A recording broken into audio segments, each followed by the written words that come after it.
ओम शांति।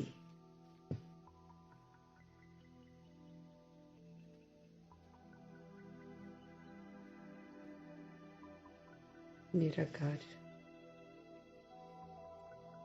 परमपिता परमात्मा रहम दिलपन हम आत्माओं को रोज हमारे सत्य स्वरूप की स्मृति दिलाते हैं और समझ देते हैं कि सत्य बोलो, सत्य सोचो और सत्य कर्म करो। सत्य यही है कि हम आत्माएं हैं। सत्य यही है कि हम विस्तार में चले गए, अज्ञानतावश चले गए। सत्य यही है कि अज्ञानतावश जो भी हमने किया वो पाप कर्म बन गया। सत्य यही है कि जो भी हम कर्म भूमि में करते हैं वो मेरा हिसाब बन जाता है। सत्य यही है कि जो किया फिर उसको चुकतो भी करना पड़ता है। उसमें प्रभु हस्तक्षेप नहीं कर सकते, लेकिन प्रभु सिर्फ इतना जरूर कर सकते हैं कि ड्रामा में प्रवेश करके हमको सत्य बताकर, सत्य की तरफ लौटने की विधि बताकर हम आत्माओं को सजाओं से मुक्त कर सकते हैं। लेकिन वो भी तब हम मुक्त होंगे जब हम खुद उस पर चलेंगे, तब उसमें भी फिर हस्तक्षेप नहीं कर सकते। समझ दे सकते हैं, लेकिन बीच में आकर वो कार्य जो हमें करना है वो नहीं कर सकते। तो रोज हम आत्मा को आत्मा का पाठ ही पक्का कराते हैं, क्योंकि जब हम आत्मा की स्मृति में आ जाएंगे, जब हम जागरूक हो जाएंगे पूरे के पूरे, तो फिर हम सारी सजाओं से मुक्त हो सकते हैं। ये हम आत्माओं को रोज का होमवर्क मिलता है। जितना हम जागृत होते जाएंगे उतना हम स्वधर्म में रहकर पाठ बजाएंगे, और जितना हम स्वधर्म में रहकर पाठ बजाएंगे उतना हम सारे अपने हिसाब किताब व्यक्तियों के साथ, वायुमंडल के साथ, प्रकृति के साथ, ड्रामा के साथ, सारे हम चुकतो कर लेंगे। स्वधर्म, स्वधर्म पवित्र स्वरूप है ना, तो पवित्र सुख शांति, जब इस स्वरूप में टिक कर हम इसी के वाइब्रेशंस चारों तरफ फैलाएंगे, इसको जिएंगे, तो हमारे हिसाब किताब सेटल हो जाएंगे। प्रभु यकीन दिलाते हैं। तो जो अब हमें रोज का होमवर्क मिल रहा है वो एक ही बार चांस मिल रहा है हमको। हम अगर सोचेंगे ना कि आज हम नोट्स लिखकर और हम हफ्ते बाद इसको रिवाइज कर पाएंगे, तो नहीं कर पाएंगे। आज जो प्रभु लेसन देते हैं ना, आज ही उसको पक्का कर लेना है। उसको एज अ होमवर्क लेकर आज ही वरदान को फलीभूत कर देना है। आज ही जो स्लोगन दिया होता है उसको पक्का कर लेना है। आज ही समर्थ संकल्प प्रभु ने जो दिए हुए उसको पक्का कर ले, आज का आज कर लेना है। कल के लिए छोड़ेंगे तो नहीं कर पाएंगे हम। पक्का कराते जाना है, कराते जाना है। होमवर्क साथ साथ कंप्लीट करने की समझ देते हैं प्रभु। मार्क्स भी मिलते जा रहे हैं ना, कट भी होते जा रहे हैं, मिलते भी जा रहे हैं। तो इसलिए आत्मा के भान में निराकार परमपिता परमात्मा के एक एक बोल को हम प्रभु से समझेंगे, पढ़ेंगे और फिर अमल में लाएंगे। प्रभु को साथ रखेंगे। प्रभु कहते हैं ना, मुझे कंबाइंड रखो, तो मुझसे अलग मत हुआ करो, मुझे अच्छा नहीं लगता है। हम अलग हो जाते हैं ना, प्रभु को अच्छा नहीं लगता है। तो हम प्रभु से अलग ना हो, हम कंबाइंड रहें और फिर जो प्रभु कहते हैं उसको हूबहू करते रहें, तो हम अपने पर कल्याण करेंगे। ऐसे मीठे मीठे परमात्मा की जो समझानियाँ हैं, वो समझाने हम आत्माओं के चित्त पर एकदम छप जाएं और फिर हम उसी प्रमाण सारा दिन पाठ बजाएं, क्योंकि हम अपना जो भी पाठ है वो हम उसके निर्माता खुद ही हैं। कल को हम नहीं बोल सकते हैं कि हमने ऐसा क्यों किया, वैसा क्यों किया। अभी चांस है अपनी तकदीर लिखने का, अभी चांस है अपना रोल लिखने का, क्योंकि जो हम लिखेंगे वही फिर हम बजाएंगे। तो जो अच्छा लगता है, प्रभु कहते वही लिखो ना। अपने सारे बोझ मुझे देकर मैं जो तुम्हें कहता हूँ वो तुम करो, उससे तुम्हारा भाग्य बनेगा। मेरे को रोज याद रखना है कि मेरा थॉट, मेरा वर्ड्स, मेरा डीड्स जो भी मैं करती हूँ उससे मेरा भाग्य बन रहा है। अगर मैं उसको बिगाड़ रही हूँ तो फिर मेरा भाग्य बिगड़ भी रहा है, जिसका फिर कॉन्सिक्वेंस मुझे देखना भी पड़ेगा, सजाएं भी खानी पड़ेंगी, और फिर कल के बाद फिर ऐसा ही वाला भाग्य आएगा जो मुझे अच्छा नहीं लगेगा। इसलिए सोच समझकर प्रभु पाठ बजाने के लिए कहते हैं। तो सोच समझकर ही हम सारा कुछ करें। निराकार परमपिता परमात्मा के महावाक्यों को निराकारी स्थिति में स्थित होकर ही हम प्रभु से पढ़ें, उनसे समझें और फिर उन्हीं को कंबाइंड रखकर फिर सारा दिन फिर इसको अमल में भी लेकर आए। प्रभु के महावाक्य विश्व की करोड़ों की आबादी के लिए भी समर्पित है। जो आत्माएं इस समय प्रभु से बेमुख हैं, सभी की बुद्धि पर प्रभु के ये महावाक्य दस्तक करें। हर आत्मा को प्रभु से प्यार जो है वो जागृत हो जाए, हर आत्मा को अपने स्वधर्म से प्यार हो जाए, उसको पुनः पवित्रता अच्छी लगने लग जाए, और वो जो जिस विधि से अभी जी रही है उस विधि से वो अपने आप को चेंज कर लें। उसके लिए फिर हमारी भी बहुत बड़ी जिम्मेवारी है, क्योंकि हम जितना अपने पुराने संस्कारों को छोड़ देंगे उतना ही फिर दूसरी आत्माओं में जागृति भी आनी शुरू हो जाएगी। बाकी प्रभु की याद सभी को आए। इन्हीं दुआओं के साथ प्रभु की ये मुरली सभी को समर्पित करते हुए प्रभु से ही हम समझते हैं। मीठे मीठे परमपिता परमात्मा कहते हैं, मीठे बच्चे, मुख्य है याद की यात्रा। हम यात्रा पर हैं। कायदे से जब से प्रभु आए हैं, जब से हमको समझ मिली है, आप आत्मा हो और आत्मा समझकर बाप को याद करो। जब से प्रभु ने ये बोला है तब से हमारी ये यात्रा शुरू है। ये यात्रा निरंतर चलनी चाहिए, ये प्रभु का फरमान है। उसके बीच में प्रभु ने बोला है, देह सहित देह के सभी संबंधों को भूल माम एकम याद करो। तो कायदे से ब्रह्मा जी ने और मातेश्वरी ने ये यात्रा शुरू की और उसको कॉन्टिन्यूसली निभाया। उन्होंने कहीं फिर और किसी को याद नहीं किया ना। हम तो बीच बीच में उतरे भी हैं इस यात्रा से। अब समझ आती है कि ये जो याद की यात्रा है ये निरंतर है।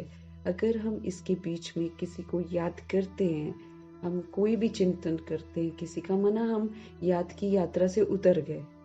और जब भी हम याद की यात्रा से उतरे हैं, संगम योगी जो नाव है जिसमें प्रभु हमें लेकर जा रहे हैं, तो जब जब हम उतरे हैं तब तब हम प्रभु से बेमुख हुए हैं, और तब तब हमने पर चिंतन, पर दर्शन, पर मत, इस तरह की चीजों का पाप कर रखा है। ये याद की यात्रा है जिसमें एक बार याद करना प्रभु को शुरू किया तो प्रभु का फरमान है कि फिर ये यात्रा निरंतर होनी चाहिए। इसमें बीच बीच में उतरना नहीं है इधर उधर। ये उतर गए मना इधर उधर, जैसे हम पुराने संस्कार जो बाबा को नजर आ रहे हैं ना हम आत्माओं में, कि पुराने संस्कार अभी भी हैं। संसार का आकर्षण कुछ कम है, अब ये भी नहीं कि पूरा कम है, उसमें भी कुछ है, उसमें भी पूरा नहीं हुआ, लेकिन फिर भी कम है। अब संसार का आकर्षण, संबंधों का आकर्षण फिर भी कम है, लेकिन अभी पूरा खत्म नहीं हुआ। लेकिन ये जो प्रभु कहते हैं कि पुराने संस्कार हैं हमारे, पुराना देखने का तरीका, पुराना बोलने का तरीका, पुराना उठने बैठने का तरीका, पुराना खाने पीने का तरीका, ये जो संस्कार है रिएक्ट करने का, रिजेक्ट करने का, क्वेश्चन करने का, करेक्शन करने का, ये अभी है। अभी प्रभु को दिखाई दे रहा है। ये तो हमें पाप आत्मा बना रहे हैं ना। ये पुराने संस्कार, प्रभु कहते तुमको फरिश्ता बनने ही नहीं देंगे। फरिश्ता मीन्स इधर से कोई कांटेक्ट नहीं बुद्धि से। सारा कांटेक्ट फरिश्ते का किसके साथ होता है? प्रभु के साथ होता है। वो सदा प्रभु को देखता है और जो प्रभु से मिल रहा होता है वो लेकर, बिना देखे कि मैं किसको दे रहा हूँ किसको नहीं दे रहा, वो पूरे विश्व की आत्माओं को, पूरे विश्व को, प्रकृति को, सबको दे रहा होता है फरिश्ता। ऐसे करते करते करते ब्राह्मण सो फरिश्ता, फरिश्ता सो देवता। फरिश्ते की जितनी भी एक्ट है वो ब्राह्मण के रूप में करते जाना है, करते जाना है, करते जाना है। जब वो करते जाएंगे तो फिर हम एक दिन फरिश्ते बनेंगे, और जो फिर ऐसे करेंगे वही फिर देवता बनेंगे। ये प्रभु समझ देते हैं। तो मुख्य सबसे मेन है याद की यात्रा। इस यात्रा पर रहेंगे तो कभी भी कोई गलती नहीं होगी हमसे, क्योंकि प्रभु की याद है ना। प्रभु गलती होने ही नहीं देंगे कभी भी। एन मौके पर उल्टा गलत भी कर रहे होंगे ना, एन मौके पे करेक्ट कर देंगे। कुछ भूल भी रहे होंगे ना, याद करा देंगे। तो मुख्य है याद की यात्रा। याद से ही आयु भी बढ़ेगी, विक्रम भी हमारे विनाश होंगे। याद में रहने से अवस्था, हमारी बोलचाल सब फर्स्ट क्लास हो जाएगी, क्योंकि किसका संग कर रहे हैं हम। जो मना खूबसूरत सभ्यता का स्वरूप है प्रभु, वो सदा ही पवित्र है, वो सदा ही दुख हरता, सुख करता है, वो सदा ही ज्ञान, सुख, शांति, प्रेम, आनंद, शक्तियों का वो सागर ही सागर है। तो ऐसी मना खूबसूरत हस्ती के साथ अगर हम सारा दिन रहते हैं, उनकी याद में रहते हैं, तो ऑब्वियसली फिर हमारी अवस्था भी जो है ना वो ठीक हो जाएगी, अच्छी अच्छी होनी शुरू हो जाएगी। हमारा बोलने का तरीका, हमारा चाल चलन सब फर्स्ट क्लास हो जाएगा। तो मुख्य है याद की यात्रा। याद करते रहेंगे तो ज्ञान भी अच्छी तरह समझ में आएगा, फिर बोल भी ऑटोमेटिकली एक्यूरेट, युक्ति युक्त निकलेंगे, योग युक्त बोलोगे। कर्म भी फिर एक्यूरेसी से करेंगे, सोच भी अच्छी चलेगी, सोच शुभ, शुद्ध, सकारात्मक, कल्याणकारी चलेगी। तो फायदा ही फायदा है। और अगर हम इनको याद नहीं करते तो आयु भी घटेगी, विक्रम भी हमारे विनाश नहीं होंगे, फिर दोबारा गर्भ जेल में जाना पड़ेगा। अवस्था बोलचाल की फिर वही रहेगी। अब देहधारियों के साथ जब हम उनके संग रहते हैं तो उन्हीं के संग का रंग लग जाता है फिर हमको, फिर हम वैसे ही बोलते चलते हैं। फिर क्या है, अवस्था बिल्कुल नीचे की हो जाती है, दैहिक हो जाती है, उन्हीं के जैसे फिर हम बोलते हैं। तो किसी भी देहधारी का संग नहीं करके अब हमको याद की यात्रा में रहना है। इस यात्रा से प्रभु कहते कभी भी उतरना नहीं है। यात्रा जब हम करते तो कहीं जा रहे होते ना, तो प्रभु हमको सहज करने के लिए संगम योगी नाव में लेकर जाते हैं। तो हम नाव में विराजमान हैं। इसमें प्रभु कहते हैं याद की यात्रा पर रहो, याद करते चलो, याद से ही हम पार होंगे। तो आज का होमवर्क, याद की यात्रा। इसी से मेरे पाप विनाश होंगे, इसी से फिर मेरे से और पाप नहीं होंगे, इसी से फिर मेरी अवस्था अच्छी होगी, इसी से मेरी बोलचाल अच्छी होगी। कैसी हो जाएगी? First class. प्रश्न, तुम बच्चों को देवताओं से भी जास्ती खुशी होनी चाहिए, क्यों? उत्तर, क्योंकि तुमको अभी बहुत बड़ी लॉटरी मिली है। भगवान तुम्हें पढ़ाते हैं। सतयुग में देवता देवताओं को पढ़ाएंगे, यहाँ कलयुग में मनुष्य मनुष्यों को पढ़ाते हैं। लेकिन तुम आत्माओं को स्वयं परमात्मा पढ़ा रहे हैं। तुम अभी स्वदर्शन चक्रधारी बन रहे हो। समझ से हम बन रहे हैं। स्व का दर्शन करते करते उस चक्र जो प्रभु ने समझाया है उसको समझकर बुद्धि से समझते जाते हैं और फिर अपनी बुराइयों को खत्म करते जाते हैं। देह अभिमान से देही अभिमानी बनना है। तो जिस दिन हम बन जाएंगे पूरे के पूरे, उस दिन हम स्वदर्शन चक्रधारी कहलाएंगे। इसलिए विष्णु के हाथ में दिखाते हैं। स्वरूप है ना पूरा, स्वदर्शन चक्रधारी बनकर वैसा स्वरूप बन जाते हैं। तुम्हारे में सारी नॉलेज है। देवताओं में तो नॉलेज नहीं होती है, उनको थोड़ी कुछ पता है। वो तो भूले भाले से यहाँ से सारा भाग्य लेकर जाते हैं। खूबसूरत सी दुनिया होती है, उसमें उतरते हैं और खूबसूरती को, बस दुख का तो अनुभव होता नहीं है, इसलिए उनको मालूम ही नहीं है। जैसा लाइफ होता है उसको जी रहे होते हैं अच्छी तरह। बाकी वो जो एक अनुभूतियां होती हैं दुख और सुख की, हार और जीत की, वो हम अभी अनुभव करते हैं प्रभु के साथ। तो हमें तो बहुत खुशी होनी चाहिए। प्रभु कहते हैं तुम बच्चों को देवताओं से भी ज्यादा खुशी होनी चाहिए। वो तो खुश रहते हैं यहाँ के संस्कारों के प्रमाण। जितना हम खुश यहाँ रहते हैं उतना वो खुश रहते हैं। वो संस्कार हैं, लेकिन वहां जो खुशी है उससे भी ज्यादा खुशी अभी यहाँ पर है, क्योंकि प्रभु साथ है। प्रभु से समझ मिल रही है। अनुभूतियां तो सारी हम अभी कर रहे हैं, क्योंकि तुमको अभी बहुत बड़ी लॉटरी मिली है। भगवान तुम्हें पढ़ाते हैं। सतयुग में देवता जो हैं वो देवताओं को पढ़ाएंगे। कलयुग में मनुष्य मनुष्यों को पढ़ाते हैं, लेकिन हम आत्माओं को स्वयं परमपिता परमात्मा पढ़ा रहे हैं। तुम अभी स्वदर्शन चक्रधारी बन रहे हो। तुम्हारे में सारी की सारी नॉलेज है, देवताओं में ये नॉलेज नहीं है। गीत है, जाग सजनिया जाग। हम आत्माओं को जागृत कर रहे हैं।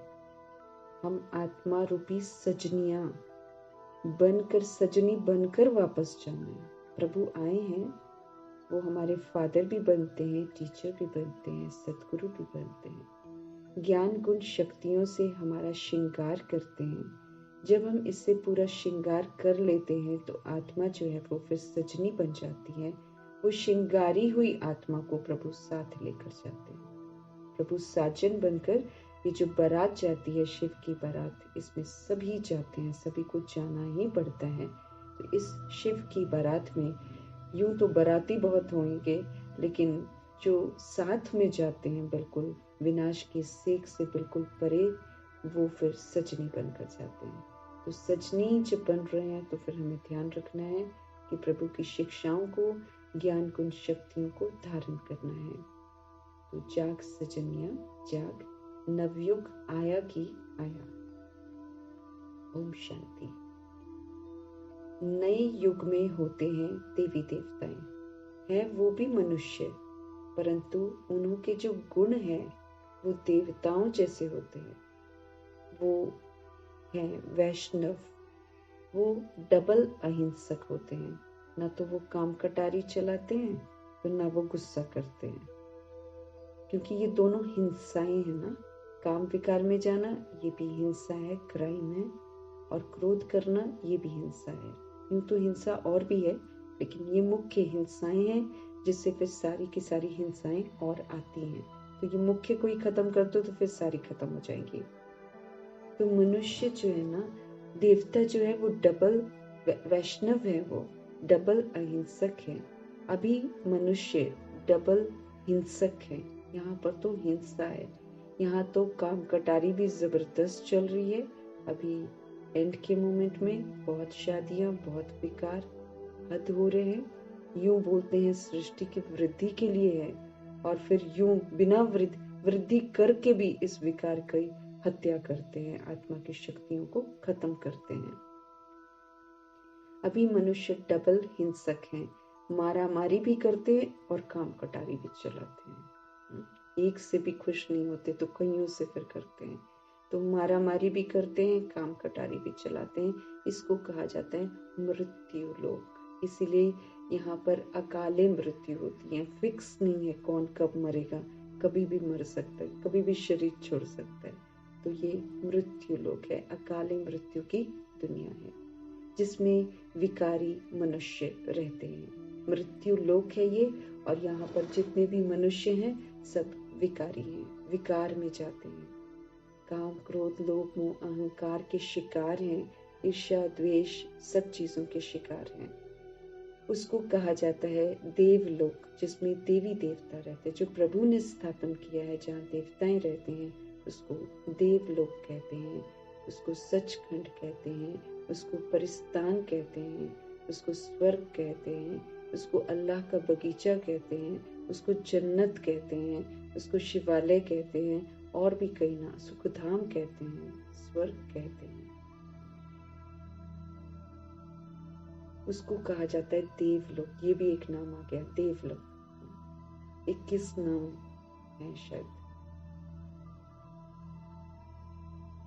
जिसमें देवी देवता रहते हैं। वो डबल अहिंसक थे, उन्हों का भी राज्य था। कल्प की आयु लाखों वर्ष की होती तो कोई बात का ख्याल भी नहीं होता। अगर लाखों वर्ष, 5000 साल में तो ये हाल हो रखा है। हम 10 साल में भी देखे तो कितना बुरा हाल हो रखा है। 10 साल पहले जो लाइफ थी वो अब तो कितनी ज्यादा कष्टदायक होती चली जा रही है। तो लाख का तो कोई हिसाब ही नहीं बनता। प्रभु कहते हैं उन्हों का भी राज्य था। कल्प की आयु लाखों वर्ष की होती तो कोई बात का ख्याल भी नहीं आता। आजकल कल्प की आयु कम करते जाते हैं, कोई 7000 वर्ष कहते हैं, कोई 10,000 कहते हैं। ये भी बच्चे जानते हैं कि बाप है ऊंचे से ऊंचा भगवान, और हम उनके बच्चे रहते हैं शांति धाम में। हमारा घर शांति धाम है। हम पंडे हैं, अभी बाबा ने हमको रास्ता बताया, अब हमें दूसरी आत्माओं को रास्ता बताना है। इस यात्रा का कोई वर्णन कहीं भी नहीं है। बल गीता में अक्षर है मन मना भव, परंतु उनका अर्थ क्या है? अपने को आत्मा समझ बाप को याद करो, ये किसकी बुद्धि में थोड़ी आता है कि हम आत्माएं हैं और हम आत्माओं को माम एकम, एक प्रभु को याद करना है।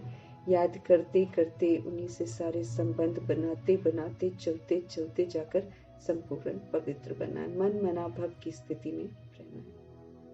लेकिन वो लोग मन मना भव का अर्थ नहीं जानते हैं। अपने को आत्मा समझ बाप को याद करो, ये तो किसी की बुद्धि में है ही नहीं, आता ही नहीं है। तो जब बाप आकर समझाए तब तो किसकी बुद्धि में आए ना। इस समय तुम मनुष्य से देवता बनते हो। प्रभु इस समय हम आत्माओं को विधि बताते हैं कि कैसे मनुष्य से देवता बनते हैं। मनुष्य यहाँ है, देवता सतयुग में होते हैं। बरोबर तुम अभी मनुष्य से देवता बनते हो। तुम्हारी ये ईश्वरीय मिशन है। अभी हमारी ईश्वरीय मिशन, उनकी तो क्रिश्चियन मिशन है, किसी मुस्लिम वालों की अपनी मिशन है।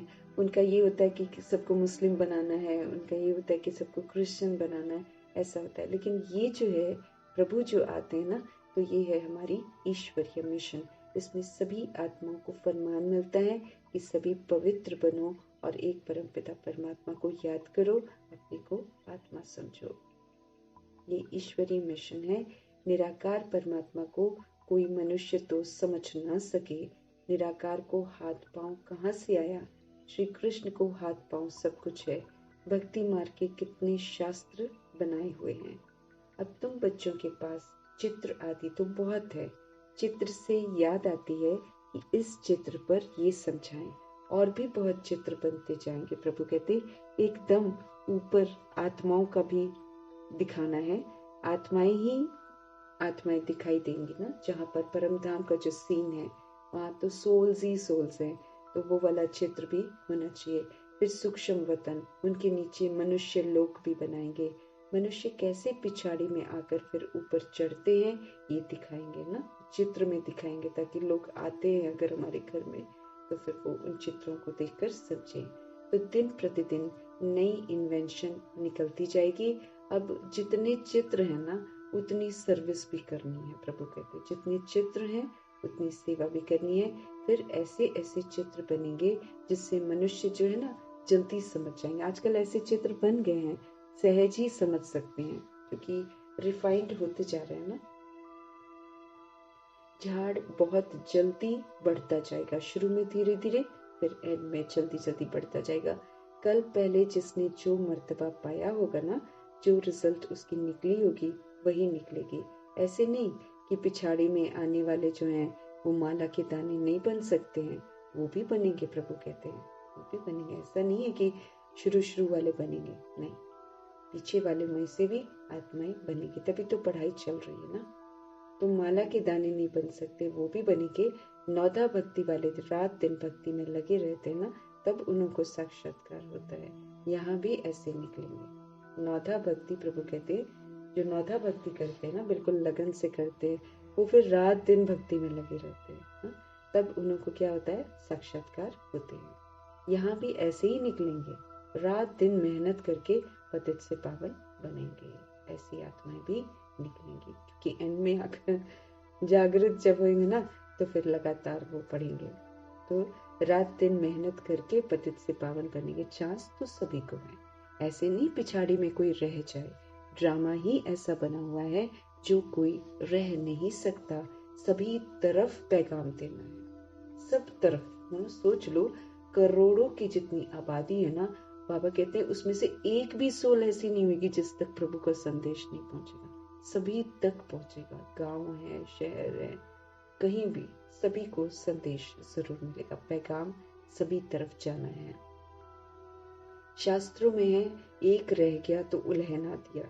ये चित्र अखबार आदि में भी पढ़ेंगे। बाबा कहते शास्त्रों में है कि अगर एक भी रह गया ना तो उल्हना दिया उसने। एक रह गया था, उसने उल्हना दिया कि मुझे तो मालूम नहीं था। तो ये चित्र जो है ना, प्रभु कहते अखबार आदि में भी पढ़ेंगे। तुमको भी निमंत्रण मिलते रहेंगे, सबको मालूम पड़ेगा कि बाप आया हुआ है। जब पूरा निश्चय होगा ना तब दौड़ेंगे। अभी तो निश्चय नहीं होता है, लेकिन निश्चय होगा। नामाचार निकलता ही रहेगा। नवयुग सतयुग को ही तो कहा जाता है। नवयुग अखबार भी निकलती है ना, एक नवयुग अखबार है। कहते हैं न्यू दिल्ली, परंतु न्यू दिल्ली में ये पुराना किला, किचड़ा आदि तो हो न सके। इतना किचड़ा है दिल्ली में, तो बहुत किचड़ा है। कुछ एरियाज हैं जो साफ हैं, यहाँ पर जैसे राष्ट्रपति भवन हुआ है ना, तो ये सब जो अपने संसद वगैरह जहाँ भी बना है वहाँ तो साफ करते। कुछ एरियाज हैं जो क्लीन है, बाकी तो किचड़ा ही किचड़ा है। पुराना किला, किचड़ा आदि तो हो न सके। प्रभु कहते अगर न्यू दिल्ली हो तो न्यू दिल्ली में किचड़ा थोड़ी होगा। अभी तो हर चीज टेढ़ी बांकी हो गई है, सब अस्त व्यस्त है। अब तो सतयुग में सब तत्व भी जो है ना वो ऑर्डर में रहते हैं। यहाँ तो 5 तत्व भी इस समय तमो प्रधान हो गए हैं। वो हमें मना जैसे जैसे कर्मा किए हैं वैसे वैसे तत्व पे तंग करते हैं, तमो प्रधान बन गए हैं। हमने बना दिया ना, हम सभी ने मिलकर बना दिया, करोड़ों की आबादी ने। वरना तो तत्व बड़े खूबसूरत थे, सतो प्रधान थे। वहाँ सब सतो प्रधान होते हैं तो हर एक तत्व से वहाँ पर सुख मिलता है, दुख का नाम भी नहीं है। तो जो हमने दिया वही हमको मिलता है। हमने बैड दिया इसलिए तत्व हमें दुख देते हैं। दुख का नाम भी नहीं है वहाँ पर सुख धाम में, तो उसका नाम है स्वर्ग। ये सभी बातें अब तुम समझते हो कि बरोबर अभी हम तमो प्रधान बन गए हैं। सतो प्रधान बनने के लिए पुरुषार्थ कर मंजिल पर हम चढ़ रहे हैं और बाकी सब अंधियारे में हैं। अभी हम सतो प्रधान बनने के लिए प्रभु कहते पुरुषार्थ कर मंजिल पर चढ़ रहे हैं। ऊंचाई है, बड़ा ध्यान से हमको चढ़ना है, क्योंकि थोड़ा सा भी इधर उधर, इसलिए तो प्रभु कहते ये ऊंची मंजिल है ना, तो इसमें साइड सीन मत देखो। साइड सीन तो आएंगे ही आएंगे ना, अब ड्रामा चल रहा है हम कहीं भी जाते हैं, यात्रा करते हैं तो नज़ारे तो होते ही हैं, तो ये भी नज़ारे तो होंगे, लेकिन हमें ध्यान ही नहीं देना इधर उधर, सीधे मंजिल की तरफ हमारा ध्यान होना चाहिए।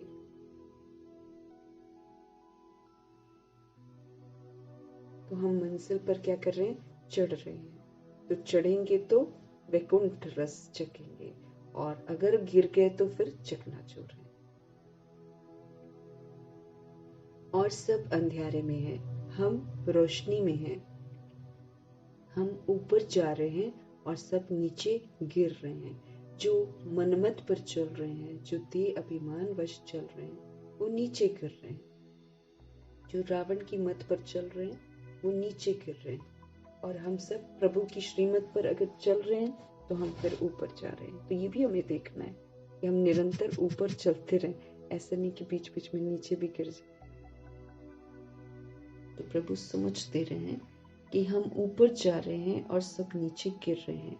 ये सब विचार सागर मंथन तुम बच्चों को करना है। जो प्रभु सुनाते हैं उस पर समझना, उस पर विचार करना, उसकी गहराइयों में जाना, और वाकई देखना कि दुनिया कैसे नीचे गिर रही है, और वाकई समझना कि भगवान कैसे हमें ऊपर लेकर जा रहे हैं। शिव बाबा है सिखलाने वाला, वो तो मंथन नहीं करेंगे, शिव बाबा तो हमें सिखाएंगे ना। उस पर विचार करना, उस पर समझना, उस पर मंथन करना, अपने चित्त पर, ये तो हम आत्माओं का कर्तव्य है ना। प्रभु थोड़ी करेंगे ये चीजें। ब्रह्मा को मंथन करना होता है, ब्रह्मा जी करते हैं मंथन बहुत ज्यादा। तुम सब विचार सागर मंथन कर फिर समझाते हो। कोई का तो मंथन बिल्कुल ही नहीं चलता। प्रभु कहते हैं कोई का तो मंथन बिल्कुल नहीं चलता, पुरानी दुनिया ही उनको याद पड़ती है। उनको पुरानी दुनिया अच्छी लगती है, वही का खाना पीना उठना बैठना, वही बातें करेंगे ना। तो कोई का तो प्रभु कहते मंथन बिल्कुल ही नहीं चलता, पुरानी दुनिया ही उनको याद आती रहती है। बाबा कहते पुरानी दुनिया को एकदम भूल जाओ। कल भी बोला ना, खत्म होने वाली है, खलास होने वाली है, इसको देखना बंद करो। तो बाबा कहते हैं पुरानी दुनिया को एकदम भूल जाओ। परंतु बाबा जानते हैं नंबरवार पुरुषार्थ अनुसार राजधानी स्थापन हो रही है। हर आत्मा अपना अपना पुरुषार्थ अपनी अपनी क्षमता के अनुसार कर रही है, और फिर सीट भी बुक हो रही है ना। राजधानी है ये, तो राजधानी में सभी मौजूद होते हैं ना। तो कोई कैसा पुरुषार्थ करेगा, कोई कैसा करेगा, लेकिन प्रभु का ये फरमान है कि तुम पुरानी दुनिया को एकदम भूल जाओ। जो एकदम भूल जाता है वही श्रेष्ठ देवता बनता है, वही फरिश्ता बन सकता है। जो नहीं भूलता है वो फरिश्ता नहीं बन सकता। एकदम भूल जाओ, बाबा कहते हैं। यहाँ की कोई चीज हमें, हमारा ध्यान अपनी तरफ न खींचे, क्योंकि कोई भी चीज अगर मेरा ध्यान लेती है तो फिर तो वो मुझे फेल करा दे। एकदम भूलना है ना। मम्मा ने कहा था एकदम पीठ कर दो, मम्मा ने एकदम पीठ कर दी थी, तो हमको भी तो वैसे ही करना है ना। तो नंबरवार पुरुषार्थ अनुसार राजधानी स्थापन हो रही है। बाप कहते हैं मैं आकर राजधानी स्थापन कर बाकी सबको वापस ले जाता हूँ। वो लोग तो सिर्फ अपना अपना धर्म स्थापन करते हैं, उनके पिछाड़े उनके धर्म के आते रहते हैं। वो तो दैहिक धर्म स्थापन करते हैं ना। प्रभु कहते हैं उनके पिछाड़े फिर उनके जो धर्म के लोग होते हैं ना, वो आते रहते हैं। उनकी क्या महिमा करेंगे? महिमा तो तुम्हारी है। आदि सनातन देवी देवता धर्म को ही तो हीरो हीरोइन कहा जाता है। जो आदि सनातन देवी देवता धर्म की आत्माएं हैं, जो सचखंड में जाती हैं, वही तो हीरो हीरोइन है। हीरे जैसा जन्म और कौड़ी जैसा जन्म तुम्हारे लिए ही तो गाया हुआ है ना। हम दुनिया वालों के लिए नहीं कह सकते हैं, नहीं तो लोग ना मुरली पढ़ रहे हैं और सोचते हैं कि हम हीरे जैसे हैं और सारी दुनिया कौड़ी जैसे। नहीं, प्रभु कहते हैं हीरे जैसा जन्म और कौड़ी जैसा जन्म तुम्हारे लिए गाया हुआ है। फिर तुम एकदम चोटी से गिरकर एकदम नीचे आकर पड़ते हो। तो इस समय तुम बच्चों को देवताओं से भी ज्यादा खुशी होनी चाहिए, क्योंकि तुमको तो लॉटरी मिली है। 21 जन्म क्या नहीं मिल रहा, प्रभु से सब कुछ मिल रहा है। तो लॉटरी मिली है तुम्हें। अब भगवान पढ़ाते हैं, प्रभु कहते हैं तुम्हें अब भगवान पढ़ाते हैं, वहां तो देवता देवताओं को पढ़ाएंगे, और फिर यहाँ कलयुग में मनुष्य जो है वो मनुष्यों को पढ़ाते हैं, और तुम आत्माओं को कौन पढ़ाता है? परमपिता परमात्मा पढ़ाते हैं। तो फर्क हो गया ना, प्रभु कहते हैं। तो तुम ब्राह्मणों ने राम राज्य और रावण राज्य को भी समझा है। अभी हमको समझ मिल गई है कि राम राज्य जो है वो प्रभु स्थापन करते हैं, और रावण राज्य जो है वो हम आत्माओं का देह अभिमान जब आता है तब वो राज्य शुरू होता है। तो तुम ब्राह्मणों ने अब राम राज्य को भी समझा है और रावण राज्य को भी समझा। नहीं तो दुनिया में रामचंद्र को समझते हैं कि उनका जब राज्य था तो राम राज्य था, या वनवास करके वो आए थे तब राम राज्य हुआ, ऐसा वो लोग बोलते हैं। लेकिन प्रभु कहते हैं वो एक काल्पनिक कथा है, वो सच नहीं है। वास्तव में राम राज्य प्रभु स्थापन करते हैं संगम युग में आकर, और रावण की शोक वाटिका से निकालते हैं। द्वापर युग से रावण का राज्य चलता है, क्योंकि देश समझने की हम भूल कर बैठते हैं। अब तुम जितना श्रीमत पर चलेंगे ना, उतना ऊंच मर्तबा पाएंगे। स्पष्ट कर रहे हैं प्रभु कि श्रीमत हमको रोज मिलती है, और जितना हम प्रभु की श्रीमत पर चलेंगे उतना फिर हम ऊंच मर्तबा पाएंगे। अज्ञान काल में जो करते हैं ना वो उल्टा ही होता है। छोटेपन में सगीर बुद्धि होती है, फिर बालिग बुद्धि होती है, 16-17 वर्ष के बाद फिर सगाई होती है। आजकल तो गंध बहुत है। प्रभु कहते हैं जितना हम श्रीमत पर चलेंगे उतना हम ऊंच मर्तबा पाएंगे। अज्ञान काल में जो करते हैं ना वो सब कुछ उल्टा ही करते हैं। बाबा कहे छोटेपन में सगीर बुद्धि होती, फिर भी थोड़ी बेटर बुद्धि होती ना, साफ थोड़ी होती है, लेकिन फिर बालिग बुद्धि होती है। फिर 16-17 वर्ष के बाद फिर सगाई हो जाती है। फिर आजकल तो प्रभु कहते हैं गंध बहुत है।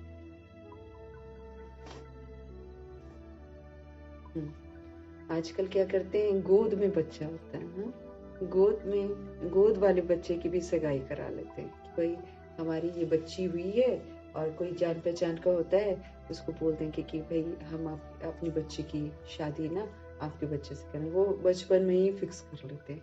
अब बड़े होके भले उनका दिमाग कुछ और करे, और लेकिन वो सगाई बचपन में ही कर देते। गोद वाले बच्चे की भी सगाई करा लेते। बताओ, वो सजा खाकर बाहर निकलता है, बोलता है मैं पवित्र रहूंगा, और इधर उसको पहले ही विकारी हथियाला बांधने का तय कर लेते हैं। गोद वाले बच्चे की भी सगाई करा लेते, फिर लेना देना शुरू कर देते हैं। वहां शादियां कितनी रॉयल होती हैं। कहाँ? ये स्वर्ग में रॉयल होती हैं। तुमने सब साक्षात्कार किया है, स्वयंवर कहलाता है ना वहां। तो जितना आगे बढ़ते जाएंगे तो तुम सब साक्षात्कार करते जाएंगे। अच्छे फर्स्ट क्लास योगी बच्चे जो होंगे ना, उनकी आयु जो है वो बढ़ती जाएगी। जो फर्स्ट क्लास योगी बच्चे होंगे, जिनका बुद्धि का योग प्रभु के साथ लगा हुआ रहेगा, वो उनकी जो आयु है वो बढ़ती जाएगी।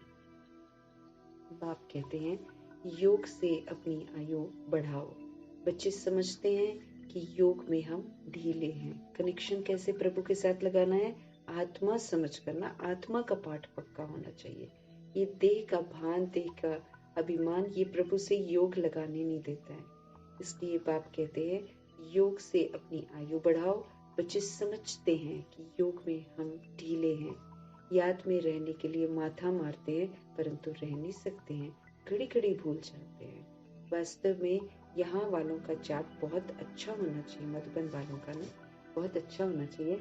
बाहर तो गोरख धंधे में रहते हैं, बाप को याद करते करते यहाँ ही तुमको सतो प्रधान बनना है। प्रभु कहते जो मधुबन में है उनको तो और कोई फिक्र नहीं है ना, उनको तो कहीं कुछ कमाना नहीं है।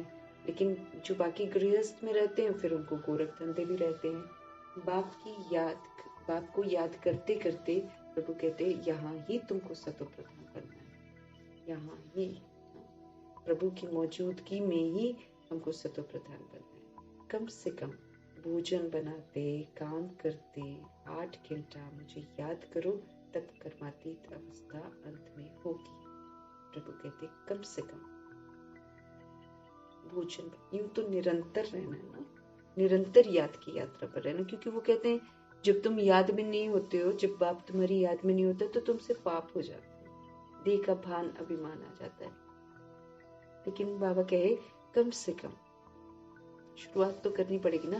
प्रभु कहते कम से कम भोजन बनाते, काम करते 8 घंटा कम से कम मुझे याद करो, क्योंकि ये 8 घंटे की आदत पड़ जाएगी ना तो फिर 8 लकी नंबर है, हाँ, ज्ञान मार्ग में। तो 8 घंटे मुझे याद करो तो प्रभु कहते कर्मातीत अवस्था अंत में होगी, मतलब फिर निरंतर वाली याद हो जाएगी। अगर हम 8 घंटे का भी टेंशन रखते हैं तो पड़ जाएगी ना फिर आदत याद करने की, क्योंकि याद से फिर प्राप्तियां भी तो होती हैं।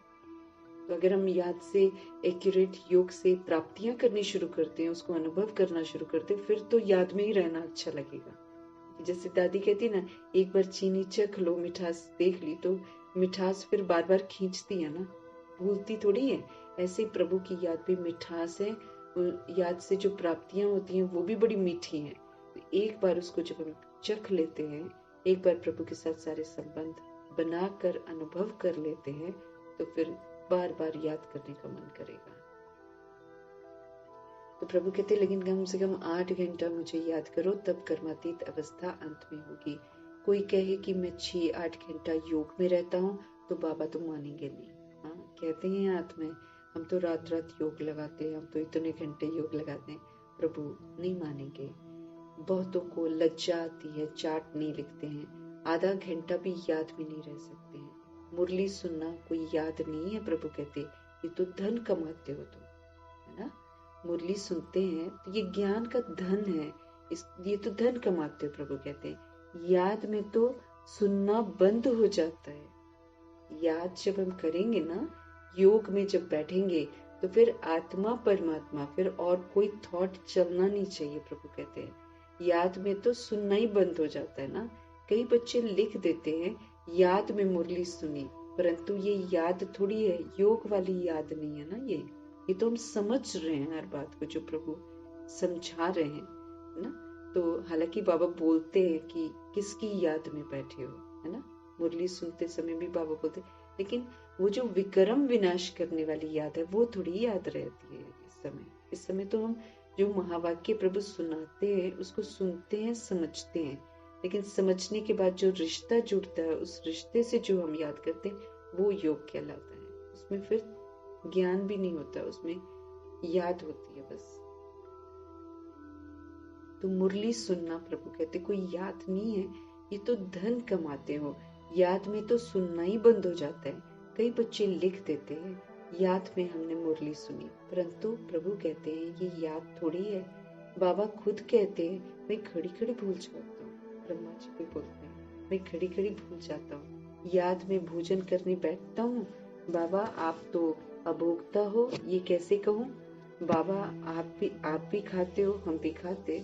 कोई बात में कहेंगे कि बाबा भी साथ है, मुख्य है याद की यात्रा। मुरली की सब्जेक्ट अलग है, बाबा कहते हैं वो टीचिंग है, उससे ज्ञान धन इकट्ठा करते, धनवान बनते हैं, उससे हम समझते हैं, उससे हमारी रिश्ता जुड़ता है, टीचर से योग रहता है। लेकिन जो एक विक्रम विनाश करने की बात है ना, वो तो योग में बैठना पड़े, वो याद अलग याद होती है, उसमें भी चलते फिरते कनेक्ट हो जाना है बाबा के साथ, है ना।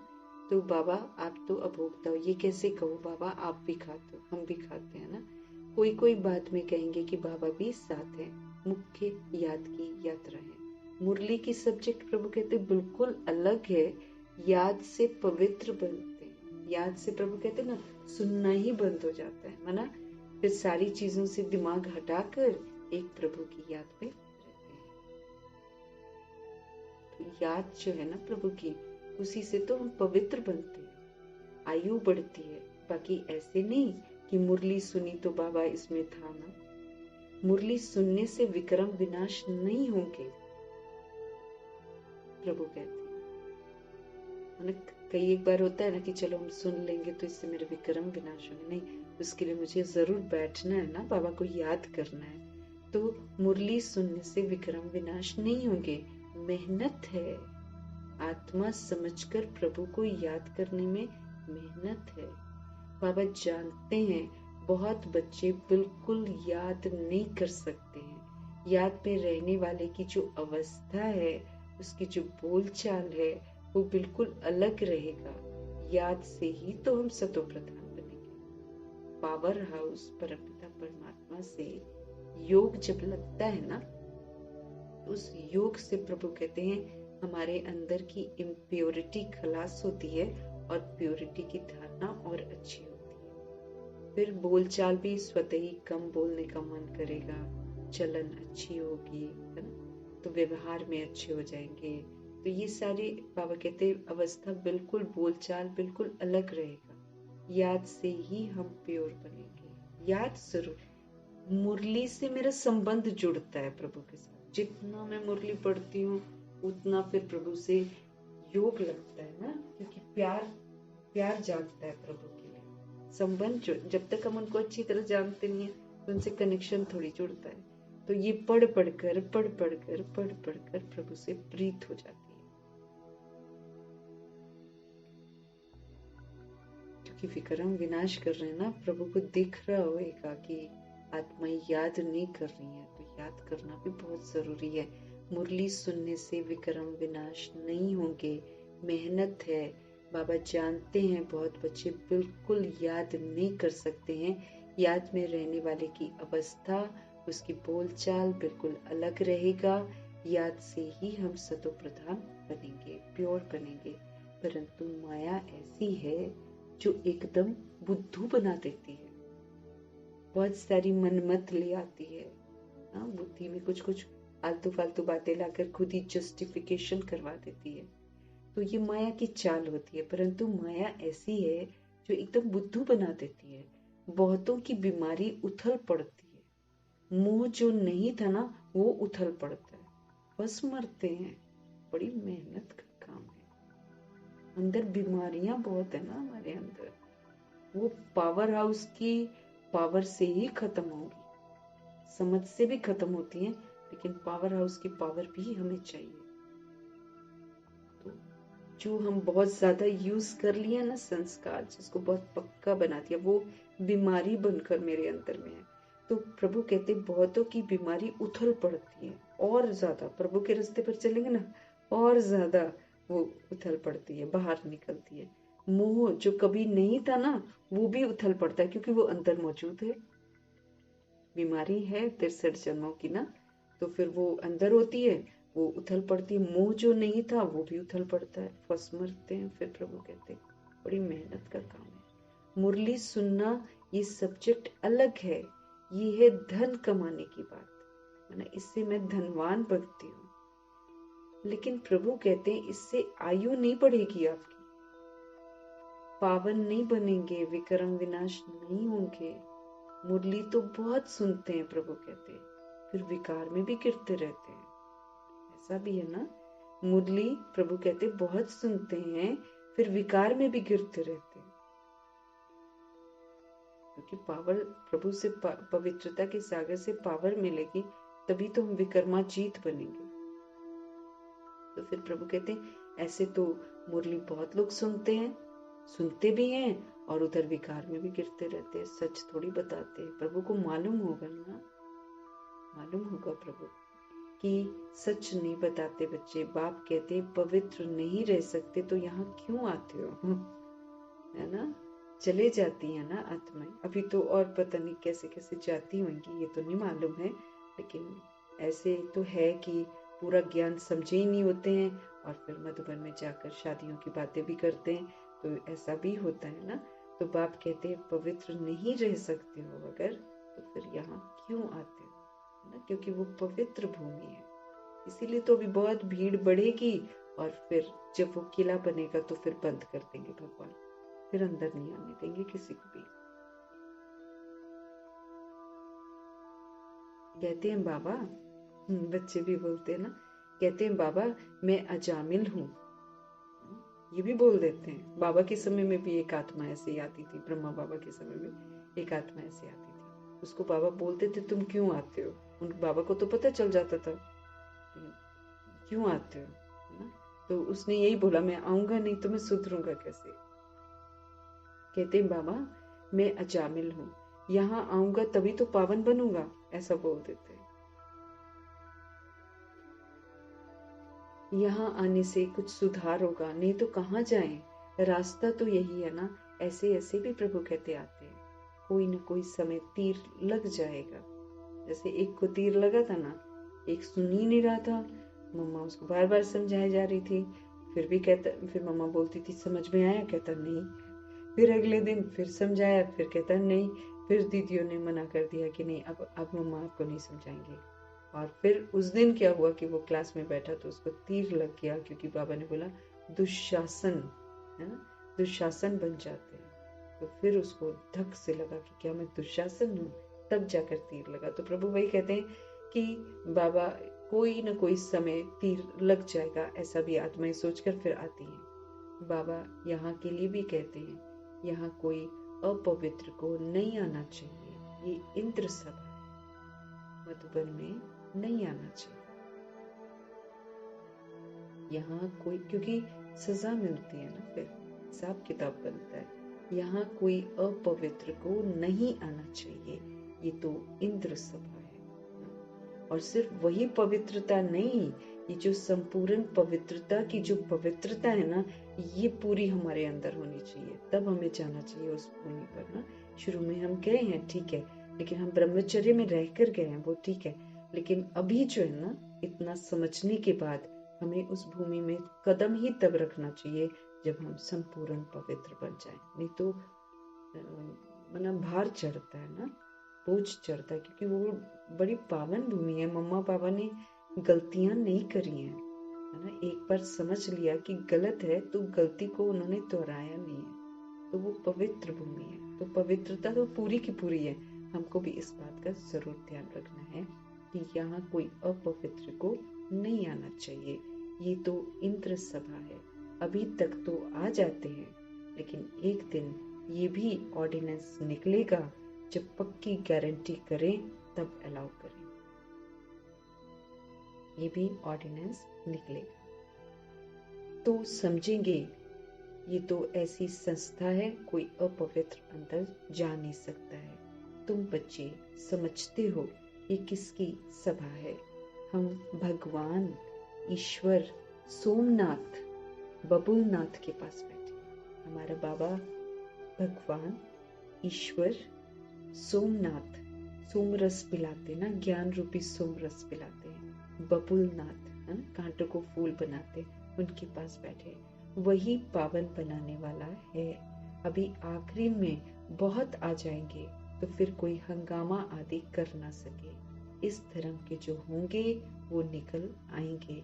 आर्य समाजी भी हैं, हिंदू, सिर्फ मठ पंथ जो है वो अलग कर दिया है। देवताएं होते हैं सतयुग में, यहाँ सब हिंदू हैं। हिंदुस्तान के नाम पर अपने आप को हिंदू कह देते हैं, वैसे हिंदू कोई धर्म नहीं है।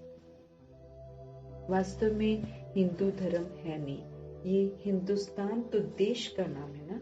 तुम बच्चों को उठते बैठते चलते स्वदर्शन चक्रधारी बनना है। स्वदर्शन चक्र, अनादि आदि दर्शन चलता रहे। मैं आत्मा सतोगुनी सतयुगी देव आत्मा हूँ। स्मृतियां, मैं 5 स्वरूप, देवता स्वरूप, पूज्य स्वरूप, ब्राह्मण स्वरूप, फरिश्ता स्वरूप, ये जो हमारा 5 स्वरूप है उसके चिंतन में रहना है, अनादि आदि चिंतन में रहना है।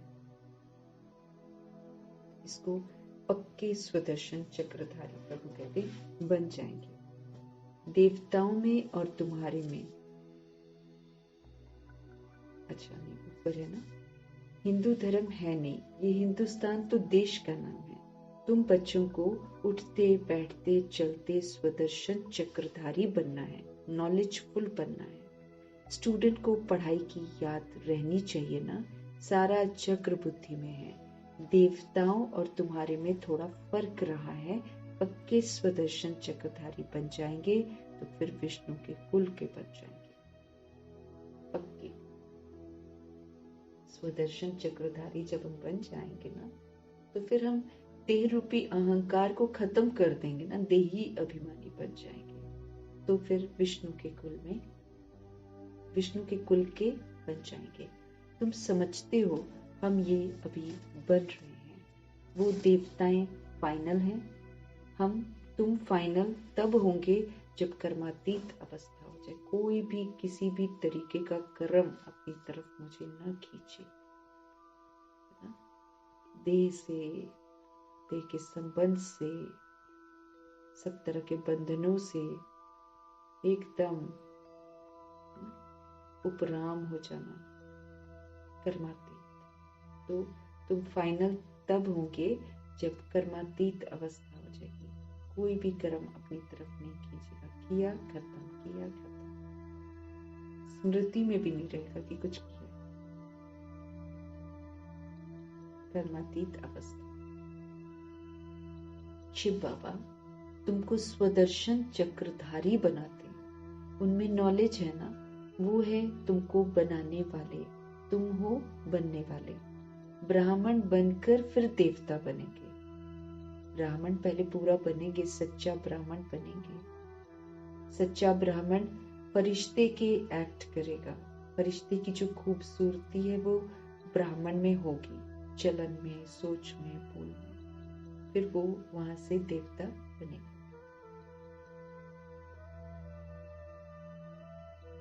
शिव बाबा तुमको स्वदर्शन चक्रधारी बनाते हैं, उनमें नॉलेज है ना, वो है तुमको बनाने वाला और तुम हो फिर बनने वाले। ब्राह्मण बनकर फिर देवता बनेंगे। अब ये अलंकार तुमको कैसे दे ना, स्वदर्शन चक्र का अलंकार, शंख का अलंकार, गदा का अलंकार और कमल पुष्प का अलंकार। प्रभु कहते हैं अब ये जो अलंकार है ना, ये तुमको कैसे दे। अब तुम पुरुषार्थी हो, फिर तुम विष्णु के कुल के बनते हो। सत्युग ये तो यूज कर करके ना अलंकार को यूज करना है, लेकिन हमारे हाथों में, ब्राह्मणों के हाथों में दिखा नहीं सकते, क्योंकि अवस्था फिर चेंज होती रहती है। जब संपूर्ण बनते हैं ना, स्वदर्शन चक्रधारी, शंख ध्वनि करते हैं, श्रेष्ठ कर्मों की गदा, श्रेष्ठ कर्म करते हैं, कमलासन पर विराजमान रहते हैं, ऐसा करना पड़ता है ना। तो तुम हो बनने वाले, ब्राह्मण बनकर फिर देवता बनेंगे। अब ये जो अलंकार है फिर तुमको कैसे दे। अब तुम पुरुषार्थी हो ना, फिर तुम विष्णु के कुल के बनते हो। सत्युग वैष्णव कुल है ना, तो ऐसा बनना है तुमको, तो मीठा बनना है। प्रभु कहते हैं, बड़ा ध्यान देना है। प्रभु क्या कह रहे हैं, तुमको तो मीठा बनना है, ऐसा वैसा अक्षर बोलने से ना बोलना अच्छा है। इस साइलेंस में रहने का हमको बहुत अभ्यास करना है। रिएक्ट कर जाते हैं ना, जैसे तुरंत रिएक्ट कर दिया, इसलिए तो प्रभु कहते 2 मिनट रुक जाओ, रुको थोड़ी अपने को आत्मा समझकर अपने स्वधर्म में टिक कर चेक करो। ब्रह्मा जी ने ऐसा किया तो करो, नहीं किया तो मत करो, क्योंकि बोल से, संकल्प से, कर्म से मेरा भाग्य बन रहा है, उसी से फिर मेरा बिगड़ भी रहा है अगर गड़बड़ है तो। इसलिए बहुत ध्यान रखना है। प्रभु कहते हैं तुमको तो मीठा बनना है, ऐसा वैसा अक्षर बोलने से ना बोलना ही अच्छा है, चुप ही कर जाओ, वो ज्यादा बेटर है। एक दृष्टांत है ना, 2 लड़ते थे, सन्यासी ने कहा मुख में मुहलरा डाल लो। 2 जने लड़ते थे ना, तो उनको सन्यासी ने बोला मुंह में मुहलरा डाल लो, कुछ डाल लो मुंह में, और फिर बोल नहीं पाएंगे ना। कभी निकालना मत, सदा ही डाल लो। तो यहाँ पर प्रभु हमको बोलते हैं याद रूपी मुहलरा, याद में रहो। ऐसे थोड़ी कि कोई चीज हम उठाकर मुंह में डालेंगे, नहीं, मना याद में रहो। याद रूपी मुहलरा डाल कर रखो, तो फिर कभी गफलत नहीं होगी। फिर सन्यासी ने कहा अब इसको कभी निकालना मत।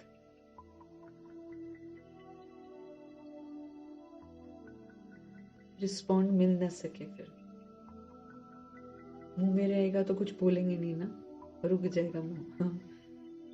5 विकारों को जीतना कोई मासी का घर थोड़ी है। अगर हम आसानी से ले रहे हैं कि हम जीत लेंगे, नहीं ना, मेहनत है। 5 विकारों को जीतना कोई मासी का घर नहीं है। कोई तो अपना अनुभव भी बताते हैं, हमारे में बहुत क्रोध था, अब बहुत कम हो गया। जिनका कम हो गया वो बताते हैं ना, बहुत मीठा बनना है। कल तुम इन देवताओं के गुण गाते थे, आज तुम समझते हो कि हम तो ये बन रहे हैं। कल जब हम अनजान थे तो प्रभु कहते तुम देवताओं के गुण गाते थे, आज तुम समझते हो कि हम ये बन रहे हैं। नंबरवार ही बनेंगे ना, तो जो सर्विस करेंगे उनका नाम जरूर बाबा भी लेंगे। रास्ता बताना चाहिए। हम भी पहले कुछ नहीं जानते थे, अब कितनी नॉलेज मिली है। जो अच्छी रीति धारण नहीं करते हैं तो उनकी फिर रिपोर्ट भी आती है, क्योंकि कोई ना कोई बोलता है ना, ये ऐसे कर रहे हैं वैसे कर रहे हैं, या मन में चलाता है तो प्रभु के पास पहुंच जाता है। तो प्रभु कहते हैं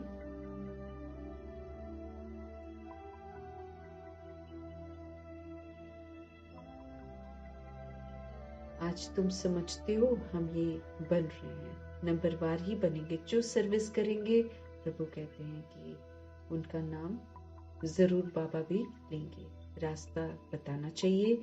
हम भी पहले कुछ नहीं जानते थे, अब कितनी नॉलेज मिली है। जो अच्छी रीति धारण नहीं करते हैं ना, तो उनकी रिपोर्ट फिर आती है। बाबा इनमें तो बहुत क्रोध है, जैसे कोई अंदर बोल ही देता है ना, इनमें तो बहुत क्रोध है। बाबा जानते हैं ये रूहानी सर्विस नहीं कर सकते, तो फिर स्थूल सर्विस, फिर उसको स्थूल सर्विस दे देते हैं। बाबा की याद में रहकर सर्विस करे ना, तो अहो सौभाग्य है, फिर वो फलीभूत होता है। हम सेवा कर रहे हैं, लेकिन प्रभु की याद में अगर हम करेंगे तो भी हमारा अच्छा भाग्य है। एक दो को प्रभु कहते याद दिलाते रहो, याद से बहुत शक्ति मिलेगी। याद करने वाले को फिर चार्ट रखना है, चार्ट से फिर मालूम पड़ जाता है कि कितनी देर हम याद में रहे। हर एक को बाबा सावधान करते रहते हैं। विश्व में शांति बहुत मांगते हैं, तो जरूर कभी विश्व में शांति थी ना, तभी तो मांगते हैं। सतयुग में अशांति की कोई बात भी नहीं है। स्वीट बाप, स्वीट बच्चे सारे विश्व को स्वीट बनाते हैं। प्रभु क्या कह रहे हैं? विश्व में शांति बहुत मांगते हैं, तो जरूर कभी विश्व में शांति थी तभी तो मांगते हैं। सतयुग में अशांति की कोई बात भी नहीं। स्वीट बाप, स्वीट बच्चे सारे विश्व को स्वीट बनाते हैं। प्रभु हमारे स्वीट है, बच्चे भी स्वीट है, मिलकर सारे विश्व को स्वीट बनाते हैं। अब स्वीट कहाँ है? मौत ही मौत लगा पड़ा है चारों तरफ। ये खेल अनेक बार होता है और होता ही रहता है। एंड नहीं हो सकती है। प्रभु कहते हैं 5000 वर्ष के बाद फिर से होगा। 5000 वर्ष के बाद फिर से होगा। हम भूल जाते हैं और फिर से हम वही एक्ट करने के लिए नीचे आ जाते हैं। तो प्रभु कहते हैं अब तो स्वीट कहाँ है कुछ भी, अब तो मौत ही मौत लगा पड़ा है। ये खेल अनेक बार होता है और होता ही रहता है। एंड हो नहीं सकती है, चक्र फिरता रहता है। अच्छा, कोई एंड नहीं है। प्रभु कहते हैं अगर हम चाहें कि बंद हो जाए तो नहीं बंद होता, क्योंकि हम अविनाशी आत्माएं हैं और अविनाशी आत्मा के अंदर की रिकॉर्डिंग मिट ही नहीं सकती, और जब मिट नहीं सकती है तो वो इमर्ज जरूर होती है। और फिर जब इमर्ज होती है फिर से पार्ट में आ जाते हैं, और हर सीन जो है वो 5000 वर्ष के बाद आती है, इसलिए आपको नित नहीं लगती है। अच्छा, मीठे मीठे सिकिल हृदय बच्चों प्रति माता पिता बाप दादा का याद प्यार और गुड मॉर्निंग। रूहानी बाप की रूहानी बच्चों को नमस्ते। हम रूहानी बच्चों की भी रूहानी शिव पिता परमात्मा को प्यार भरी नमस्ते, और उनकी समझाने के लिए, उनकी पालना के लिए, उनकी पढ़ाई के लिए, सभी चीज़ों के लिए तहे दिल से धन्यवाद।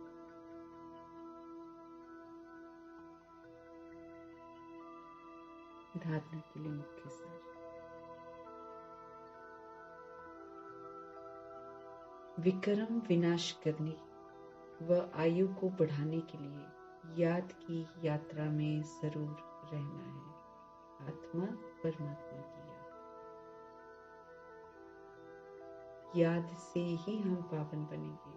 इसलिए कम से कम 8 घंटा याद का चार्ट बनाना है।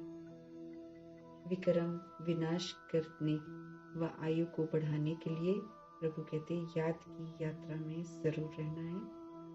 याद से ही हम सब पावन बनेंगे। इसलिए कम से कम 8 घंटा याद का चार्ट अपना बनाना है। देवताओं समान मीठा बनना है। ऐसा वैसा कोई शब्द बोलने के बजाय न बोलना ही अच्छा है, क्योंकि वो हिसाब किताब बन जाएगा। रूहानी व स्थूल सर्विस करते बाप की याद में रहो तो अहो सौभाग्य है। रूहानी व स्थूल सेवा करते बाप की याद में रहो तो प्रभु कहते हैं अहो भाग्य है, क्योंकि स्थूल सेवा में भी अगर याद में रहते हैं तो फिर सब कुछ प्यूरिफाई होता जाता है। प्रभु की याद ही तो सब कुछ पावन करती है, तो हम वायुमंडल को भी पवित्र बनाने के निमित्त बन जाते हैं। वरदान है, सेवा में रहते कर्मातीत स्थिति का अनुभव करने वाले तपस्वी मूर्त बनना है और सेवा में रहते अवस्था हमारी कर्मातीत उसका अनुभव करने वाले तपस्वी मूर्त भव। समय प्रभु कहते कम है और सेवा अभी भी बहुत है। सेवा में ही माया के आने की मार्जिन होती है, क्योंकि उसमें कॉन्फ्लिक्ट होता है ना, मतभेद होता है। तो सेवा में ही माया के आने की मार्जिन रहती है। सेवा में ही स्वभाव संबंध का विस्तार होता है। एक दूसरे का स्वभाव डिफरेंट होता है, रिलेशंस डिफरेंट होते हैं, स्वार्थ भी उसमें जरूर समाया होता है। उसमें थोड़ा सा बैलेंस कम हुआ नहीं कि माया नया नया रूप धारण कर आएगी। इसलिए सेवा और स्वस्थिति, प्रभु कहते हैं सेवा और स्वस्थिति के बैलेंस का अभ्यास करो। सेवा कर रहे हैं लेकिन अपनी स्व की स्थिति में स्थित होकर करो। स्व की स्थिति में स्थित होकर रहेंगे तो प्रभु की याद भी बनी रहेगी।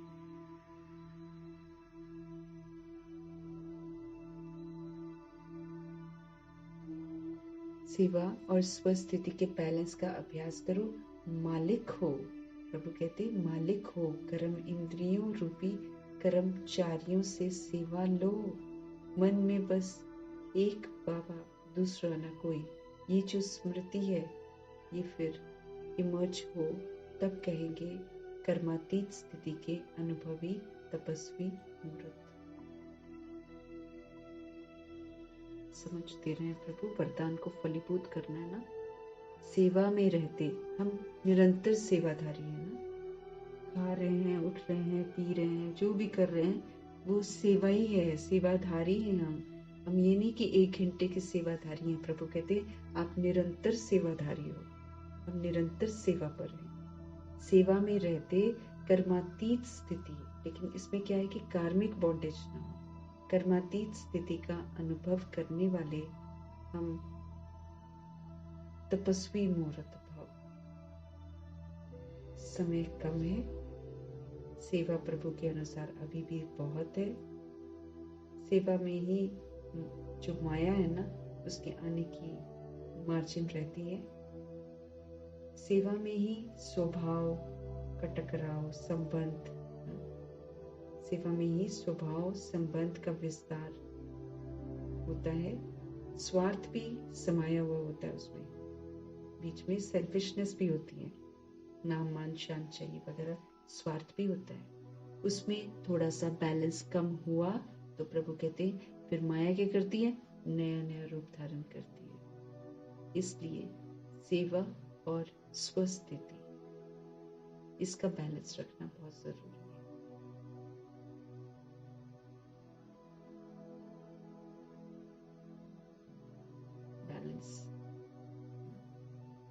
सेवा और स्वस्थिति, अपनी स्थिति बिल्कुल कायम रहनी चाहिए। सोल कॉन्शियस स्थिति, स्वरूप, अपने स्वरूप की स्थिति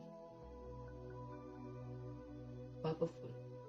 तो स्वस्थिति, प्रभु कहते सेवा और स्वस्थिति के बैलेंस का अभ्यास करो। मालिक हो, प्रभु कहते कर्म इंद्रियों रूपी कर्मचारियों से सेवा लो। प्रभु कहते हैं मालिक बनकर लो। ये कर्म इंद्रियां जो हैं, ये कर्मचारी हैं, ये मेरी प्रजा है। तो प्रजा से सेवा लो। प्रभु कहते हैं उसको श्रीमत प्रमाण चलाओ, तब सेवा ले सकते हैं ना। मन में बस एक बाबा दूसरा ना कोई, ये भी ध्यान रखना है। प्रभु हमारे मन में हो और फिर कर्म इंद्रियों की जो लगाम है वो हमारे हाथों में हो और श्रीमत प्रमाण उनसे कार्य कराना है। मन में बस एक बाबा दूसरा ना। ये स्मृति इमर्ज हो, तब कहेंगे कर्मातीत स्थिति के अनुभवी और तपस्वी मूर्त। जब ये स्थिति होगी ना,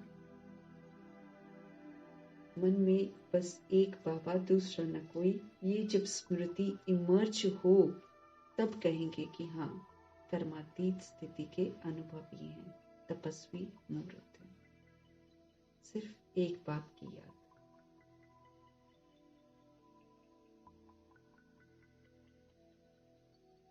तो सिचुएशन बिल्कुल वैसी ही आएगी जैसे कि वरदान को यूज करना है। अपनी सिचुएशन को मना देखकर अपनी स्थिति जो है वो निरंतर एक रस बनाकर रखना। तो वरदान को यूज करने की स्थिति जरूर आएगी, और लेकिन उसको उसमें यूज करके फलीभूत करना है, अपना वरदान बनाना है ना। तो मैं तपस्वी मूर्त आत्मा हूँ, यही वरदान है ना। मैं तपस्वी मूर्त आत्मा हूँ। तपस्वी मूर्त फिर तपस्वी रहेगा ना। तप किसका करना है? याद में रहने का तप करना है, स्वदर्शन चक्रधारी रहने का तप करना है।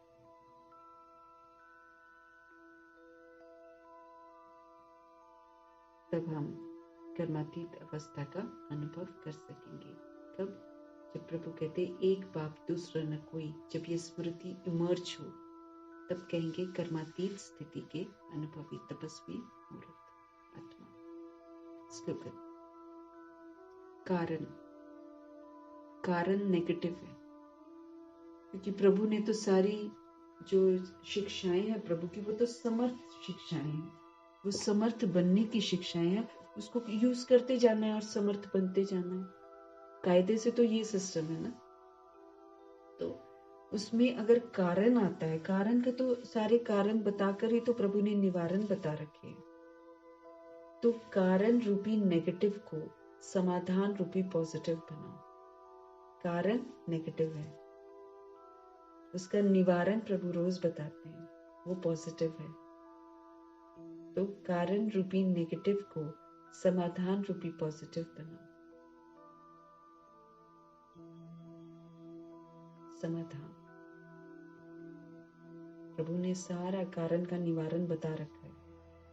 क्यों हो रहा है, क्या हो रहा है, कैसे हो रहा है, कारण बताया है प्रभु ने, और उसके बाद उसको कैसे निवारण करना चाहिए वो भी बताया। इसलिए हम लोग को क्या बोलते प्रभु, नकारात्मक नहीं सोचना है, सिर्फ शुभ सोचना है, शुद्ध सकारात्मक और कल्याणकारी समर्थ संकल्प करना। नेगेटिव तो होना ही नहीं चाहिए ना। तो अगर कभी कारण रूपी नेगेटिव हमारी जिंदगी में आ जाए तो प्रभु कहते समाधान रूपी पॉजिटिव उसको बना दो। आपके पास समाधान है, उसको फिर पॉजिटिव बनाओ। कारण का निवारण, कारण मत सुनाओ कि ये है वो है वो है, निवारण करो उसका, क्योंकि समझ दे रखी है प्रभु ने। अव्यक्त साइलेंस के द्वारा, अव्यक्त मास चल रहा है ना, अव्यक्त साइलेंस के द्वारा डबल लाइट फरिश्ता स्थिति का अनुभव करो। Double light Firishta, knowledgeful and हल्का। फरिश्ता स्थिति का अनुभव करने के लिए किसी भी प्रकार के व्यर्थ और नेगेटिव संकल्प, बोल व कर्म से अपने आप को मुक्त करो। अपने आप को याद दिलाना, मैं आत्मा व्यर्थ नेगेटिव संकल्प, बोल व कर्म से मुक्त हूँ। कभी भी आए व्यर्थ, वेस्ट, जो श्रीमत के विपरीत है, क्यों, क्या, कैसे का जिसमें प्रश्न उठता है, तो किसी भी प्रकार का वेस्ट, किसी भी प्रकार का नेगेटिव संकल्प, क्योंकि प्रभु ने तो सब कुछ पॉजिटिव पॉजिटिव पॉजिटिव बताया ना। सब अच्छा हो रहा है, सब ठीक हो रहा है, सब प्रभु प्रभु ठीक ही करने तो आए।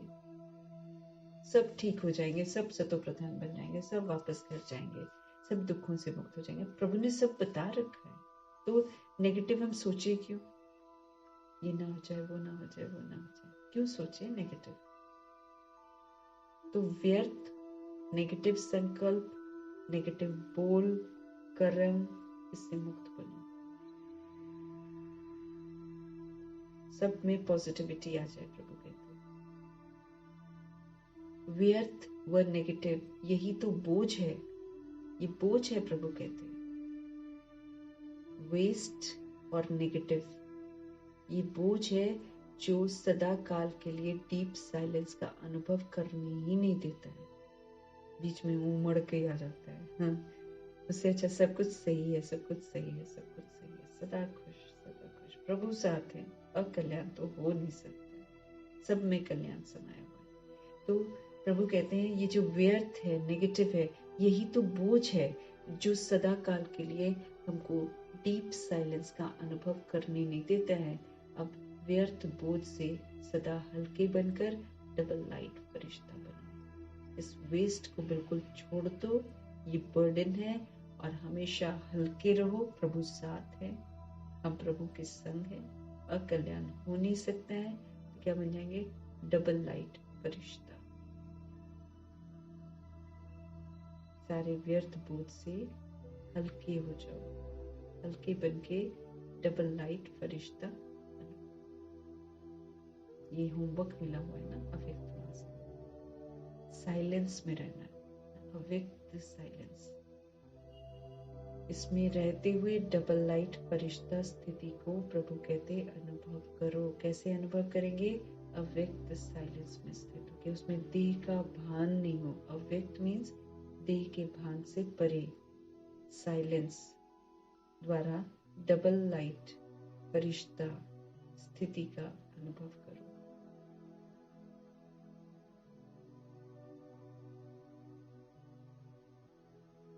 फरिश्ता स्थिति का अनुभव करने के लिए फिर बाबा कहते हैं जितना भी व्यर्थ है, जितना भी नेगेटिव संकल्प है, नेगेटिव बोल है, कर्म है, उससे अपने आप को बिल्कुल मुक्त कर, आने ही नहीं देना। दादी कहती चारों तरफ से दरवाजा बंद कर दो, व्यर्थ अंदर घुसे ही नहीं, नेगेटिव अंदर घुसे ही नहीं। जब अंदर संकल्प में व्यर्थ और नेगेटिव नहीं होगा तो फिर हमारे बोल और हमारे कर्म भी फिर समर्थ होंगे, वो भी फिर वेस्ट नहीं होंगे।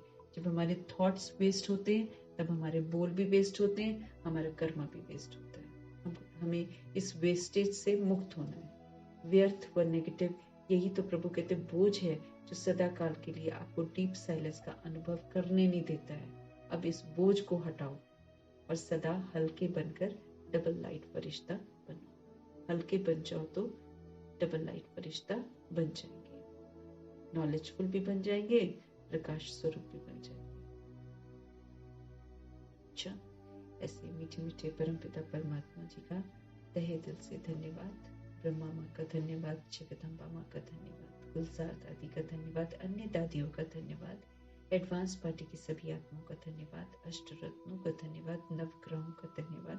बृहस्पति की दशा बनी रहे, हम सब पढ़ते रहें, समझते रहें और योग लगाते रहें, और जो भी प्रभु हमें वरदान देते हैं उसको फलीभूत करते रहें, उनके इशारों पर एक्यूरेट चलते रहें।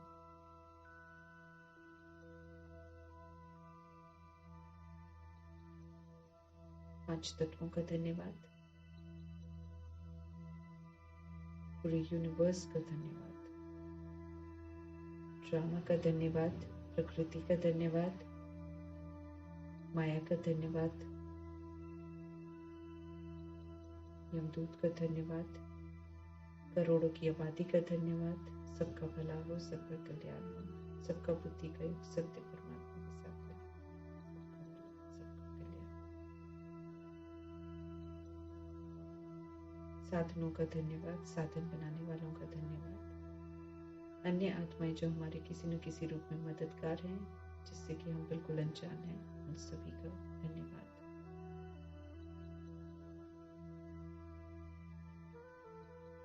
साथ में रहने वाली आत्माओं का धन्यवाद, शरीर रूपी इंस्ट्रूमेंट का धन्यवाद, जो भी चीजें हम यूज करते हैं रोज, भले वो नॉन लिविंग है, जैसे मशीन है, फ्रिज है, स्टव है, कोई भी चीज जो हम यूज करते हैं, सभी चीजों का धन्यवाद।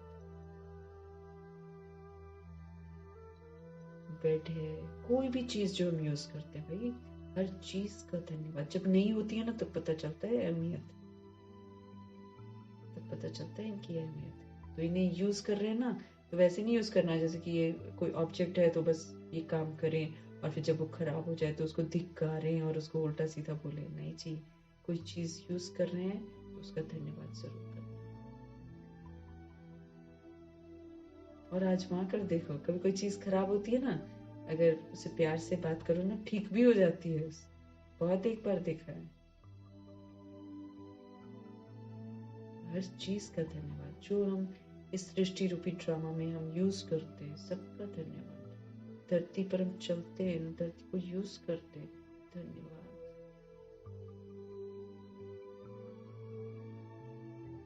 और देते क्या गंदगी। इसलिए हमेशा शुभ शुभ संकल्प करते रहना है। श्रीमत पर चलेंगे, स्वधर्म में रहेंगे तो हम धरती को भी खुश करेंगे और ड्रामा को भी शांत करेंगे।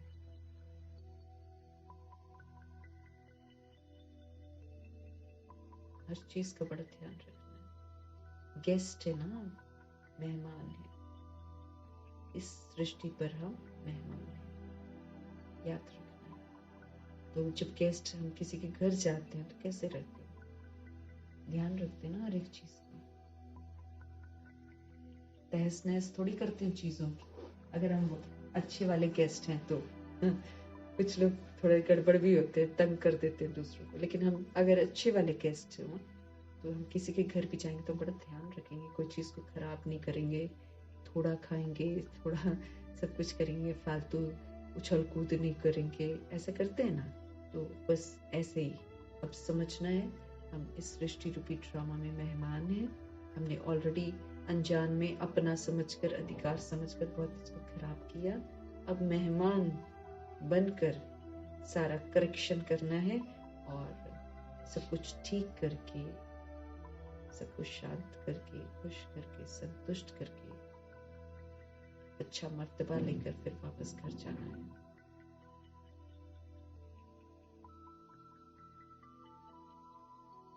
तो हर चीज का धन्यवाद जरूर करना है, एहसान फरामोशी नहीं दिखानी है। आज तक जितना हमने यूज किया है सभी चीजों का धन्यवाद, बार बार बार बार धन्यवाद करना। और अच्छा अच्छा बोलकर, अब जैसे आज का होमवर्क हमको मिला है ना, व्यर्थ, नेगेटिव, हाँ, ये बिल्कुल बोल, कर्म, इन सब से मुक्त बनो।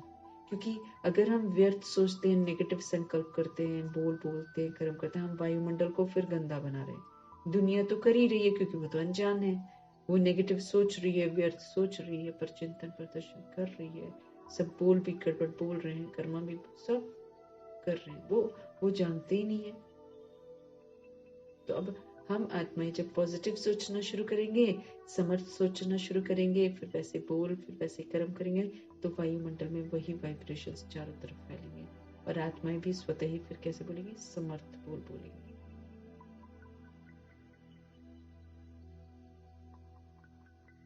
बहुत जिम्मेवारियां हैं, ध्यान रखकर अटेंशन से। अगर सजाओं से हमें मुक्त होना है तो एक एक चीज का ध्यान रखना पड़ेगा, अटेंशन एकदम। पहले वाली हरकतें नहीं, पुराने संस्कार, एहसान फरामोशी के पुराने संस्कार हमारे अंदर नहीं होने चाहिए। प्रभु का फरमान है, इस बार का होमवर्क है, 3 मास दिए हैं प्रभु ने, तो हर दिन हमें चेक, पहले तो लिस्ट बनानी है, मेरे पुराने संस्कार कौन कौन से, क्या हम पहले करते थे जो प्रभु की श्रीमत के बिल्कुल विपरीत है।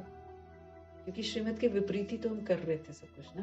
वो सारे संस्कार को देखो, चेक करो, निकला है कि नहीं निकला है। नहीं निकला है तो उसको निकालना है, नहीं तो खैर नहीं है हमारी, फिर निकाला जाएगा सजाओं के द्वारा। खुद ही निकाल देंगे प्रभु का कहना मानकर 3 मास के अंदर। फिर बाबा ने बोला 3 मास तुम कर लोगे ना, फिर नेचुरल बन जाएगा तुम्हारा आदत। तो रोज मेरे को ये देखना है, पुराना संस्कार मैं यूज ना करूं, तब तो पक्का होएगा ना। तो 3 महीने फटाफट गुजर जाएंगे। ये देखो जनवरी शुरू हो गया, फटाफट जा रहा है। 31 का होमवर्क मिला है ना, 3 दिन पार हो गए, इसलिए बहुत अटेंशन से अपने ऊपर ध्यान देकर हमें व्यर्थ, नेगेटिव, अलबेलापन, आलस से, पुराना सिस्टम है, उन सारी चीजों से हमें मुक्त होना है।